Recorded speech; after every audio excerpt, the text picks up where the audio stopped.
उसी तरह तोते के रूप में भटको। नहीं नहीं, मुझे आजाद करो वरना मैं तुम्हें छोड़ूंगा नहीं। अब तुम मेरा कुछ भी नहीं बिगाड़ सकते। अब तुम जाओ यहां से और अब से ऐसे ही घूमो। अब तुम्हें पता चलेगा कि दूसरों को दर्द देने में कैसा महसूस होता है। इसके बाद वह राक्षस वहां से उड़ जाता है। मरचू और उसकी पत्नी सीता दोनों खुश हो जाते हैं। मरचू पहले की तरह काम करने लगता है। वह और उसकी पत्नी दोनों खुशी खुशी जिंदगी गुजारने लगते हैं।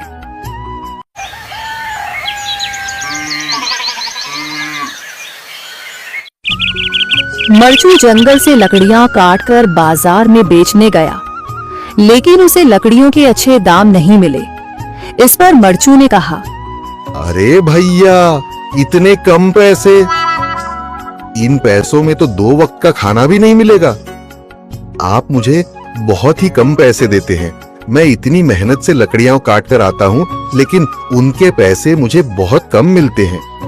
भैया, तुम्हारी लकड़ियां होती ही इतनी कमजोर हैं कि मैं इससे ज्यादा पैसे नहीं दे सकता। तुम्हारी लकड़ियों के बस इतने ही पैसे बनते हैं। अरे भैया, कुछ ज्यादा कर दो ना। वो क्या है ना कि इन पैसों का तो कुछ भी नहीं आता। मैं अपनी जिंदगी कैसे गुजारूंगा?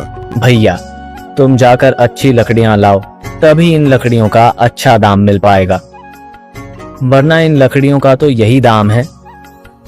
ये सुनकर मरचू बहुत ज्यादा परेशान हो गया और पैसे लेकर किराने की दुकान से सामान खरीदकर घर आ गया। घर पहुंचते ही मरचू की पत्नी सीता ने कहा, अरे जी, सामान ले आए आप? हाँ जी, सामान ले आया हूँ। सीता के चेहरे पर खुशी छा जाती है, लेकिन जब उसने सामान देखा, जी, इसमें तो बहुत थोड़ा सामान है। हाँ सीता, मुझे पता है कि यह सामान बहुत थोड़ा है, लेकिन मैं क्या करूं? मेरे पास जितने पैसे थे, मैं उतने का ही सामान लेकर आ गया हूँ। इस तरह हमारा गुजारा कैसे हो पाएगा जी? आपको तो पता ही है कि हम कितनी मुश्किलों से गुजारा करते हैं। हाँ हाँ, मुझे पता है, लेकिन मैं कर भी क्या सकता हूँ? मेरे पास इतने पैसे ही नहीं कि हम एक अच्छी जिंदगी गुजार सकें। इतनी मेहनत कर रहा हूँ, लेकिन फिर भी मेहनत का फल नहीं मिल रहा। इतनी मेहनत से अच्छी लकड़ी काट कर आता हूँ, लेकिन मुनासिब दाम नहीं मिलता। मैं तो बहुत परेशान हूँ। क्या करूं? कहाँ जाऊं? अरे जी, आप परेशान न हो, आप कोई और काम देख लें। मैंने कई बार काम तलाशने की कोशिश की, पर किसी ने भी मुझे काम नहीं दिया। ये सुनकर सीता भी काफी ज्यादा परेशान हो गई।